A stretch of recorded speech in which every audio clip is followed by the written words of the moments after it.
Can you believe what you have been seeing on CNN today, ladies and gentlemen? Can you believe it?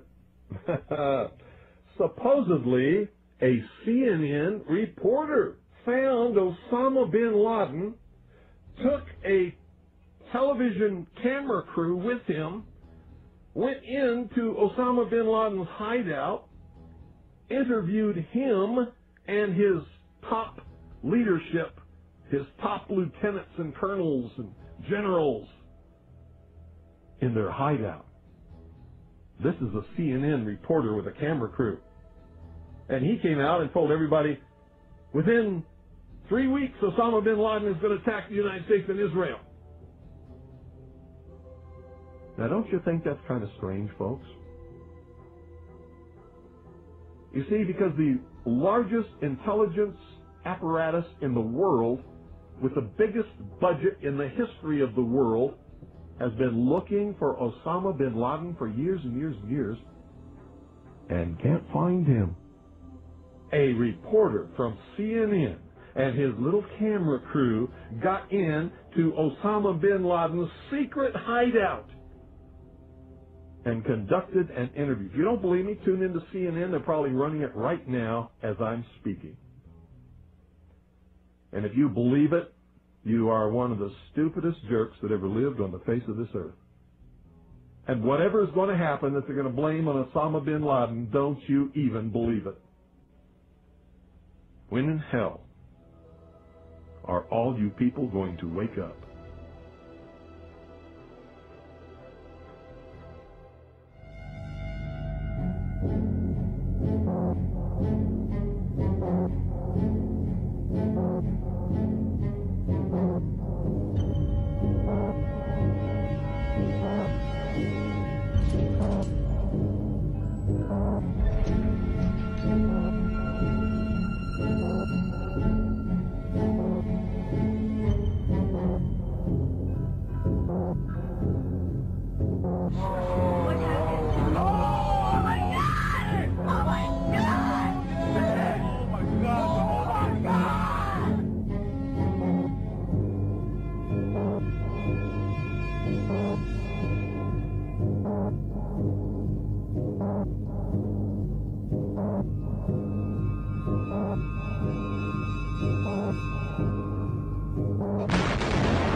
An examination of the building's steel beams and columns could have shown whether explosives had been used to slice them, but virtually all of the steel was removed before it could be properly investigated, then put on ships to Asia to be melted down.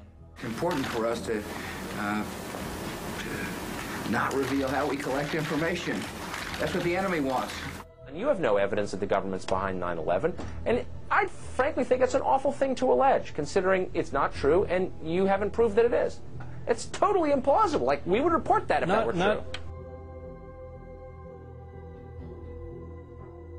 Because these guys own our government. They print our money, and they own not only the government, but they own you. You are their property. So, in other words, these guys print the money, they run the country, and they own you, and they own everything around it.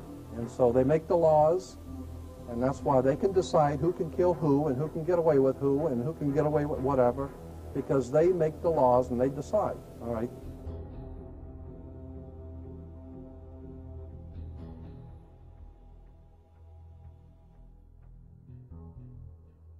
On that day, what did the president say to you? The president, in a very intimidating way, left us, me and my staff, with the clear indication that he wanted us to come back with the word that there was an Iraqi hand behind 9/11, because they had been planning to do something about Iraq from before the time they came into office. Did he ask about any other nations other than Iraq? No, not at all. It was Iraq, Saddam, find out, get back to me. And were his questions more about Iraq than about al-Qaeda? Absolutely. Absolutely. He didn't ask me about al-Qaeda. And we said, but Iraq had nothing to do with this. And that didn't seem to make much difference.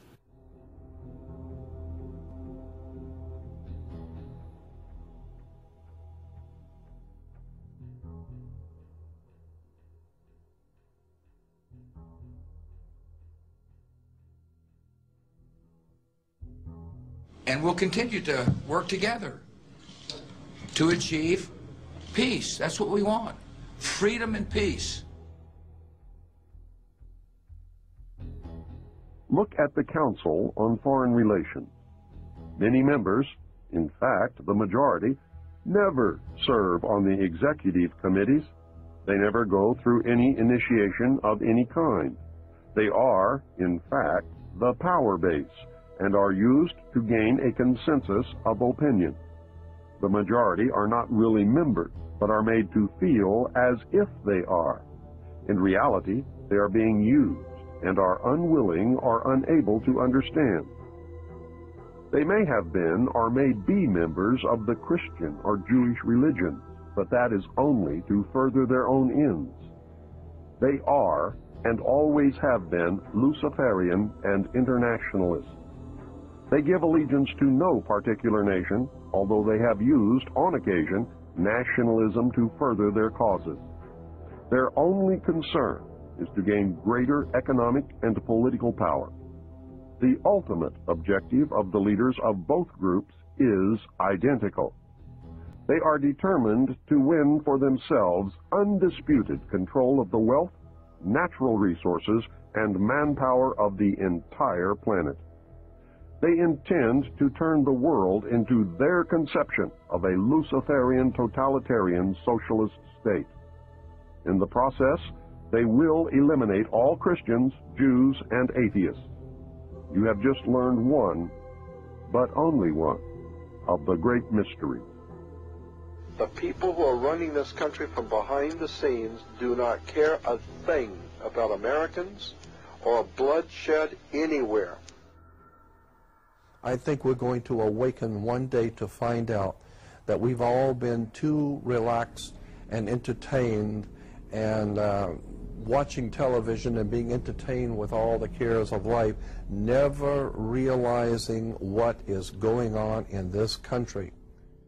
In the secret, ladies and gentlemen, they are at least, very bare minimum, 50 to 100 years ahead, beyond what you can even imagine.